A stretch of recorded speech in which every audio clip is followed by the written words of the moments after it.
அனைவருக்கும் வணக்கம் கைஸ். இப்போ நம்ம இதை பற்றி பார்க்க போகிறோன்னா 24 கால் ஃபார் தான். யாரெல்லாம் அப்ளிகேஷன் போட்டிருந்தீங்களோ மறக்காமல் இந்த வீடியோ தெளிவாக பாருங்கள். அப்போ தான் உங்களுக்கு ஒன் பை ஒன்னாக புரிய வரும். லாஸ்ட் டைம் நான் வீடியோ போட்டிருப்பேன், உங்களுடைய அப்ளிகேஷன் ஸ்டேட்டஸை வந்து நீங்கள் எப்படி செக் பண்ணலாம். ஆண்கள் பெண்கள் இருபாலருக்கு தான் நான் சொல்கிறேன். கான்ஸ்டபிள் கேட்டகரிக்கு யாரெல்லாம் அப்ளிகேஷன் போட்டிருந்தீங்களோ அவங்களாம் இந்த வீடியோ முழுசாக பாருங்கள். அப்போ தான் உங்களுடைய அப்ளிகேஷன் ஸ்டேட்டஸ் எப்படி நீங்கள் செக் பண்ணுறது, அடுத்த கட்ட எப்படி நாம் மூவ் பண்ணலாம், அடுத்து சிலபஸ் என்ன வரும், written exam plus physical A to Z நான் தெளிவாக வீடியோவில் சொல்கிறேன். ஷார்ட்டாக முடிச்சிடலாம். நம்ம வீடியோ வந்து கொஞ்சம் லென்த்தாக போக வேண்டாம், சரிங்களா? ஒன் பை ஒன்னாக நான் சொல்லிடுறேன். ஃபிசிக்கலை பொறுத்த வரைக்கும் நான் டீட்டெயிலாக சொல்கிறேன். ஃபஸ்ட்டு பார்த்தீங்கன்னா உங்களுடைய அலர்ட் மெசேஜ் நீங்கள் செக் பண்ணிங்க. Mail or SMS, normal SMS மூலிமா ஒரு 2 days பிஃபோர்லேருந்து எல்லாருக்குமே இன்டிமேட் மெசேஜ் சென்ட் பண்ணிட்டாங்க. யாரெல்லாம் அப்ளிகேஷன் வந்து செலக்ட் ஆகிருக்காங்களோ அவங்களுக்கு எல்லாருக்குமே வந்து ஒரு ப்ரொஃபஷனலி யூ ஆர் செலக்டட்னு வந்து மென்ஷன் பண்ணி மெசேஜ் அனுப்பிச்சிருக்காங்க. அதில் அந்த மெசேஜ் எப்படி இருக்குன்றது அதுவும் டெமோ நான் உங்களுக்கு காட்டிடுறேன். ப்ளஸ் வந்து அப்ளிகேஷன் போட்டவங்க அடுத்த ஸ்டெப்பு ஜூன் ஜூலையில் கண்டிப்பாக உங்களுக்கு உங்களுடைய அட்மிட் கார்டு வந்துடும். ரிட்டன் எக்ஸாமுக்கான அட்மிட் கார்டு வந்துடும். எக்ஸாமுக்கு நீங்கள் கவர் பண்ணுங்கள், ஓகேவா? மெசேஜ் வந்தவங்க உங்களுடைய ஸ்டேட்டஸ் பார்த்தவங்க எல்லாருமே சொல்கிறேன்.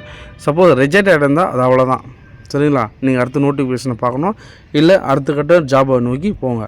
திருப்பியும் RPF கான்ஸ்டபிளுக்கு நீங்கள் அப்ளிகேஷன் ரீஎன்ட்ரி பண்ண முடியாது, ஓகேவா? நெக்ஸ்ட்டு உங்களுக்கு எக்ஸாம் என்ன வருமோ அதை நீங்கள் ஃபாலோ பண்ணிங்க. உங்களுக்கு யாரெல்லாம் ஓகே ஆகிருக்கோ அப்ளிகேஷனு அவங்க தாராளமாக அடுத்த கட்ட மூக்கு ரிட்டன் எக்ஸாமுக்கு உங்களுடைய எஃபெக்ட் போட ஸ்டார்ட் பண்ணிவிடுங்க. குறைஞ்சபட்சம் உங்களுடைய எஃபெக்ட் வேறு லெவலில் இருக்கணும்.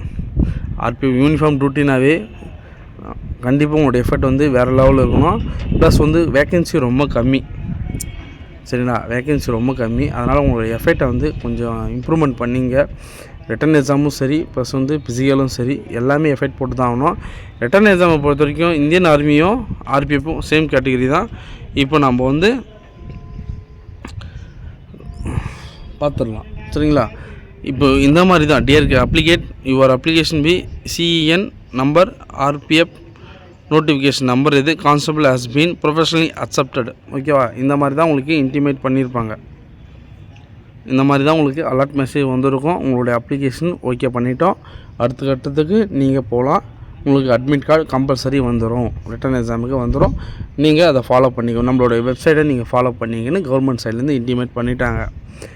அதனால் அப்ளிகேஷன் போடக்கூடிய நபர்கள் யாராக இருந்தாலும் தெளிவாக பார்த்துட்டு போடுங்க. இதுக்கு மேலே எந்த அப்ளிகேஷன் இருந்தாலும் சரி, அப்ளிகேஷன் ரிஜெக்ட் பண்ண ஒரு வேலையும் நம்மளுக்கு வந்து இம்பார்ட்டன்ட் தான் இப்போ தற்போது நிலையில். ஏன்னா வேக்கன்சி ரொம்ப அதிகம், சரிங்களா? சில வேக்கன்சி குறைவாக இருக்கும். நம்ம அப்ளிகேஷனை தான் ரிஜெக்ட் பண்ணிவிடுவோம். நம்ம பிடிச்ச வேலை எதிர்பார்த்து இருந்தால் கூட சின்ன சின்ன குறைபாடால் நம்மளோட அப்ளிகேஷனே ரிஜெக்ட் ஆகிடுச்சுன்னா திருப்பி நம்ம அந்த அப்ளிகேஷன் போட முடியாது. ஏன்னா ஒன்ஸ் ஆதார் கார்டு பேன் கார்டெல்லாம் நம்ம சப்மிட் பண்ணிட்டோன்னா திருப்பி ரீஎன்ட்ரி கொடுக்க முடியாது. ஆனால் அப்ளிகேஷன் போடக்கூடிய நபர்கள் யாராக இருந்தாலும் உங்களுடைய கம்ப்யூட்டர் சென்டரில் சொல்லிவிடுங்க, கரெக்டாக போடுங்க, எதுவும் மிஸ் பண்ணாதீங்க. டாக்குமெண்ட்ஸ் கேட்குற கேபியில் கரெக்டாக கன்வெர்ட் பண்ணி அப்லோட் பண்ணுங்கள். பேக்ரவுண்ட் ஃபோட்டோ ப்ளஸ் வந்து சிக்னேச்சரில் கரெக்டாக கொடுக்க சொல்லுங்கள். ஏன்னா இதெல்லாம் லைஃப் சம்மந்தப்பட்டது. ஒன்ஸ் நீங்கள் வந்து தப்பு பண்ணுறது தான் லைஃப்பில் வந்து பெரிய இஷ்யூ ஆகிடுது. ஏன்னா ஏஜும் மைனஸ் ஆகிடும், சரிங்களா? இந்த வருஷம் வந்து சில பேருக்கு வந்து ஏஜ் வந்து மைனஸ் ஆகிட்டு இருக்கும், அட்டன் பண்ணியிருக்க மாட்டேங்க. இதோட லாஸ்ட் ஏஜ் பாராக கூட இருக்கலாம். அதனால் உங்களோட அப்ளிகேஷனை வந்து கரெக்டாக போடுங்க, சரிங்களா? இப்போது நம்ம ஃபிசிக்கல் ஃபிட்னஸ் என்னான்றதை தெளிவாக பார்த்துருவோம். இது தாங்க ஃபிசிக்கல், சரிங்களா? ஃபிசிக்கலை பொறுத்த வரைக்கும் உங்களுடைய ஹைட்டு வெயிட்டு எல்லாமே தெளிவாக சொல்லிடுறேன். உங்களுடைய SC ST இருந்தால் 160 இருக்கணும், OBC கேட்டகரி தான் 165 இருக்கணும். இது வந்து மேல் கேட்டகரி, சரிங்களா? மேல் கேட்டகரிக்கு நான் சொல்கிறது எல்லாமே, சரிங்களா? மேல் கேட்டகரி ஃபீமேலும் சேம் கேட்டகரி தான் வரும். ஆனால் இவங்களுக்கு எக்ஸ்பென்ஸ் மட்டும் இருக்காது, ஓகேவா? செஸ்ட் எக்ஸ்பென்ஸ் நீங்கள் நார்மல் வந்து 80 இருக்கணும், நார்மல் 76 இருக்கணும், OBC கேட்டகரி தான் 80 இருக்கணும். எக்ஸ்பென்ஸில் நீங்கள் 5 இன்ச்சு வந்து நீங்கள் எக்ஸ்பென்ஸ் பண்ணி காட்டணும், சரி? உங்களுடைய செஸ்ட்டில் வந்து கம்மியாக இருக்குது, எங்களுக்கு வந்து மெஷர்மெண்ட்டில் நான் ஃபெயில் ஆகிடும் ப்ரோ அப்படின்றவங்களுக்கு ஒரு நல்ல தகவல் சொல்கிறேன். செஸ்ட்டு மட்டும் டெவலப் பண்ணாதீங்க, உங்களுடைய விங்ஸை டெவலப் பண்ணுங்கள்.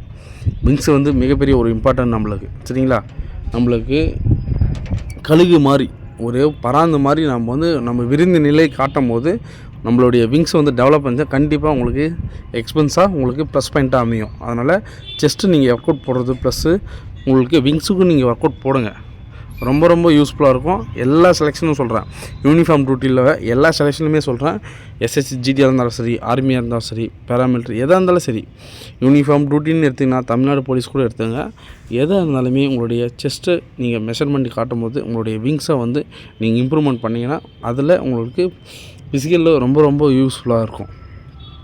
சரி, இப்போ அடுத்த கட்ட நான் தகவல் சொல்ல. ரன்னிங்கை பொறுத்த வரைக்கும் ஆர்மியும் ஆர்பிஎஃப்பும் ஒன்றுன்னு சொன்னீங்க. அது எந்த கேட்டகரி பார்த்தீங்கன்னா 5.45 செகண்டில் உங்களுடைய பிசிக்கலை நீங்கள் முடிக்கிற மாதிரி இருக்கும்.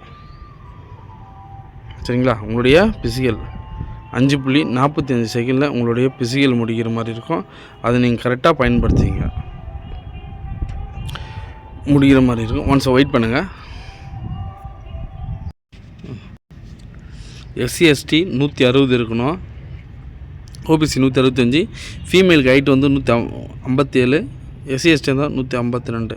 நல்லா பார்த்தீங்க, ஆர்மி ஆர்பிஎஃப் இது ரெண்டுமே ஒரே ரன்னிங் ப்ராசஸ் தான். 5 நிமிஷம் 45 செகண்டில் நீங்கள் வந்து ஓடி கிடக்கிற மாதிரி இருக்கும்.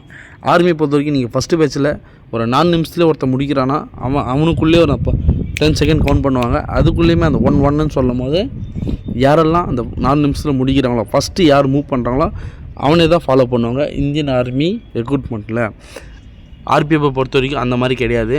கரெக்டாக டைமிங்னா டைமிங் தான். 5.45 செகண்டில் யாரெல்லாம் ரன்னிங் முடிக்கிறாங்களோ அவங்களாம் ஃபிட்டு. இப்போது ரன்னிங்கை பொறுத்த வரைக்கும் ஒரே சான்ஸ் தான். லாங் ஜம்ப், ஹை ஜம்ப் இது ரெண்டுமே கிடையாது. நீங்கள் அதுக்கு தகுந்த மாதிரி நீங்கள் ஃபாலோ பண்ணிங்க. ஹை ஜம்ப்பு லாங் ஜம்பில் உங்களுக்கு 2 சான்ஸ், ஓகேவா, 2 சான்ஸ் கொடுக்குறாங்க. அது நீங்கள் கரெக்டாக பயன்படுத்திங்க. ஃபீமேல் கேட்டகரிக்கு 3 நிமிஷம் 40 செகண்ட் அதுக்குள்ளே நீங்கள் ஓடி கிடக்கிற மாதிரி இருக்கும். அதே மாதிரி லாங் ஜம்ப்பு ஹை ஜம்ப் ரெண்டுமே இருக்குது. அந்த என்னென்ன கேட்டகரி நீங்கள் ஃபாலோ பண்ணிங்க. சரிங்களா, long jump 9 feet, high jump 3 feet நீங்கள் ஜம்ப் பண்ணுற மாதிரி இருக்கும். ஃபிசிக்கல் கொஞ்சம் டஃப்பாக தான் இருக்கும். ஏன்னா ஆல் ஓவர் இந்தியா காம்படிஷன் இருக்கிறதுனால இந்தியன் ஆர்மி சேம் ப்ராசஸ் தான் இருக்கும். ஆனால் ரன்னிங்கு ப்ளஸ் வந்து ஹை ஜம்ப் லாங் இதெல்லாம் இப்போ ரன்னிங்கை பொறுத்த வரைக்கும் எஃபெக்ட் அதிகமாக போட்டே ஆகணும். ஏன்னா ஒருவரையும் நீங்கள் கடக்கும் போதும் உங்களுடைய முயற்சி ரொம்ப ரொம்ப எஃபெக்ட் அதிகமாக இருக்கணும். ஏன்னா யூனிஃபார்ம் டியூட்டி அந்த மாதிரி பவர்ஃபுல் ஜாப்பு. இந்தியன் ஆர்மியில் மட்டும்தான் அந்த மாதிரி சலுகைகள் இருக்குது. ப்ளஸ் வந்து ஆர்பிஎஃப்லேயும் அதே சலுகை தான், ஓகேவா. அதே போல் தான் உங்களுடைய சப் இன்ஸ்பெக்டருக்கும் சேம் ப்ராசஸ் தான். ஆனால் ரன்னிங் டைமிங் மட்டும் அது மாறும். கான்ஸ்டபிளை பொறுத்த வரைக்கும் இதில் ரொம்ப கம்மி தான் என்னை பொறுத்த வரைக்கும். அதனால் டைமிங் ரொம்ப கம்மியாக இருக்கிறதுனால உங்களுடைய ரிட்டன் எக்ஸாமுக்கு ஃபோக்கஸ் பண்ணுங்கள், ஃபிசிக்கலுக்கு ஃபோக்கஸ் பண்ணுங்கள். ஃபிசிக்கலுக்கு ஃபோக்கஸ் பண்ணுறவங்க சில பேர் ஓடிட்டு இருப்பாங்க, அத்லட்டிக் இருப்பாங்க, அவங்களுக்கெல்லாம் பிரச்சனை இல்லை. ஏன்னா டெய்லி மார்னிங் ஏர்லி மார்னிங் ஓடுனுக்கிறவங்களுக்கு பிரச்சனை கிடையாது. சரிங்களா, நம்ம ஃபிசிக்கலுக்கு மட்டும் எஃபெக்ட் போட்டு ரிட்டன் எக்ஸாமுக்கு ஃபோக்கஸ் பண்ணுறது சில பேர் இருக்காங்க. சில பேர் ரிட்டன் எக்ஸாம் ஃபோக்கஸ் போட்டு ஃபிசிக்கலுக்கு பார்த்துக்கலாம் அப்படி அந்த மாதிரி நாளைக்குன்னு போட்டு நாள் கணக்கு கடத்துறத விட இன்றைக்கி நீங்கள் எஃபெக்ட் போட ஸ்டார்ட் பண்ணிவிடுங்க. உங்களுடைய டைமிங் என்ன, ரன்னிங் காலையில் ஓடுறதுன்னா காலையில் ஓட ஸ்டார்ட் பண்ணிவிடுங்க. ஃபிசிக்கல் ரிட்டன் எக்ஸாமுக்கு நீங்கள் வந்து வீட்டிலேருந்தும் படிக்கலாம், யூடியூப்லேயும் படிக்கலாம், இல்லை கிளாஸ் அகாடமிலையும் போய் படிக்கலாம். ஆனால் உங்களுடைய ஃபிசிக்கல் இம்ப்ரூவ்மெண்ட் பண்ணுறது உங்களுடைய முயற்சி தான். சரிங்களா, அதனால் கிரவுண்ட் டெஸ்ட்டை பொறுத்த வரைக்கும் உங்களுடைய எஃபெக்ட் கம்பல்சரி போட்டே ஆகணும். ஏன்னா அவங்க டைமிங் மென்ஷன் பண்ணி கொடுத்துட்டாங்க. நம்ம எக்ஸாம் ஹாலில் போய்ட்டு எந்த கேள்வி கேட்குறான் அப்படின்றத நம்ம யோசிச்சுன்னு இருக்கிறத விட இதுதான்ப்பா டைமிங், இதுதான்ப்பா ஃபிசிக்கல் நீங்கள் முடிக்கணும், ஆன்சர் ஷீட்டே கையில் கொடுத்துட்டு நீங்கள் வந்து கவர் பண்ணுற மாதிரி இருக்கும். அதனால் கரெக்டாக பார்த்து உங்களுடைய ஃபிசிக்கலை எஃபெக்ட் போடுங்க. யாரும் மிஸ் பண்ணிடுங்க. வரக்கூடிய நாட்களில் வந்து கரெக்டாக உங்களுடைய ஃபோக்கஸை வந்து பண்ணுங்கள்.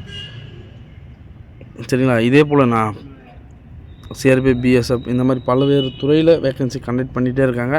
நம்ம சேனலில் ஃபாலோ பண்ணுங்கள். நான் ஒன்ஸ் உங்களுக்கு ரிப்போர்ட் பண்ணிகிட்டே இருக்கேன். சரிங்களா, மீண்டும் ஒரு நல்ல தகவலோடு சந்திப்போம். வணக்கம்.